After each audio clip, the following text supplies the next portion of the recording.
তরুণ প্রজন্ম এই ছাত্র রাজনীতি বিমুখ হয়ে গিয়েছে। তারা আই হেট পলিটিক্স একটা প্রজন্ম গড়ে উঠেছে।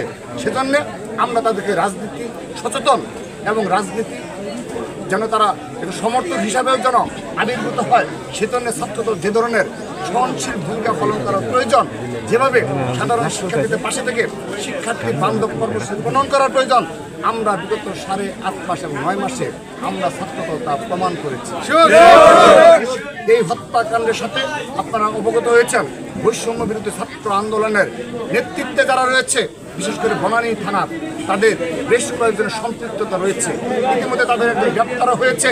আমরা তাদের প্রতি আহ্বান জানাই, তাদের সংগঠনকে চেন অফ কমান্ডের মধ্যে নিয়ে আসতে হবে এবং এ ধরনের সন্ত্রাসের বিরুদ্ধে, চাঁদাবাজ এবং অর্থের জন্য যারা রাজনীতি করে তার বিরুদ্ধে তাদের অবস্থান গ্রহণ করতে হবে।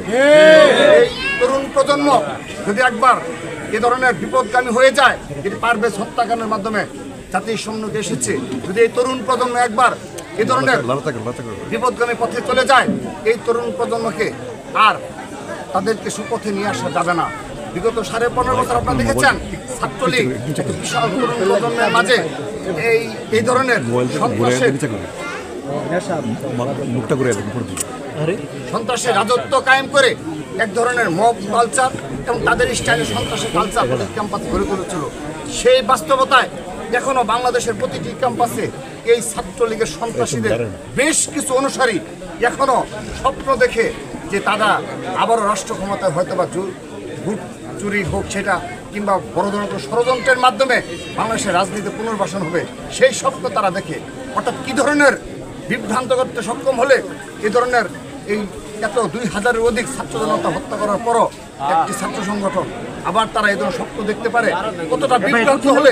সেজন্য আমাদের এই ছাত্র আন্দোলন এবং জুলাই আগস্টে যারা নেতৃত্বের অগ্রভাগে ছিল তাদের অনেক বেশি দায় রয়েছে এবং তারা যেন ছোটোখাটো বিষয়ে রিয়েক্ট না করে, যার কারণে মব কালচার তৈরি হয়। পারভেজদের পরিবারকে সান্ত্বনা দিতে আরেকটি কথা না বললেই নয়। আপনারা লক্ষ্য করেছেন যে এই বাংলাদেশে কোনো ক্যাম্পাসে কিংবা কোনো বাংলাদেশের কোনো একটি শিক্ষা প্রতিষ্ঠানে সামান্যতম যদি অপ্রীতিকর কোনো ঘটনা ঘটে, সেখানেই উদ্দেশ্য প্রণোদিতভাবে ছাত্রদলের একজন সমর্থকও কোনো কারণে সেই ঘটনায় জড়িত থাকে, পুরো ছাত্রদলকে জড়িয়ে সেই আগের মতো করে বক্তব্য রাখা হয়। বিগত সময়ের ছাত্রলীগের কালচারকে মনে করে দেওয়া হয়, কিন্তু আমরা 9 মাসে প্রমাণ করেছি এই বাংলাদেশের একমাত্র বৃহৎ ছাত্র সংগঠন হিসাবে লক্ষ লক্ষ ছাত্র সংগঠনের লক্ষ লক্ষ নেতাকর্মী থাকা সত্ত্বেও তাদেরকে নিবৃত্ত করে, তাদেরকে ধৈর্য সহনশীলভাবে রাষ্ট্র মেরামতে এবং শিক্ষার্থীদের সহায়ক হিসেবে ছাত্র রাজনীতি প্রস্তুত করার জন্য বাংলাদেশ জাতীয় ছাত্রদল ইতিমধ্যে ভূমিকা রেখে চলেছে। কিন্তু তারা যদি প্রতিনিয়ত এ ধরনের সোশ্যাল মিডিয়ার মাধ্যমে এই ধরনের প্রপাগান্ডায় নির্ভর থাকে, তার প্রমাণ আপনারা, তার প্রতিফলন আপনারা দেখতে পাচ্ছেন। ইতিমধ্যে ঢাকার রাজপথে ছাত্রলীগ মিছিল করা হচ্ছে, কারণ এর মূলে রয়েছে এই যে বৈষম্য বিরোধী সহ বিগত সময়ে যারা এই আন্দোলনের স্টেক হোল্ডার দাবি করে এবং তারা বিভিন্ন গুরুত্বপূর্ণ জায়গায় যারা রয়েছে তাদের উদাসীনতা এবং তাদের নিজ চরিতার্থর জন্যে সিদ্ধি হাসিল করার জন্যে আজকে এই ধরনের দৃশ্য আমাদের দেখতে হচ্ছে।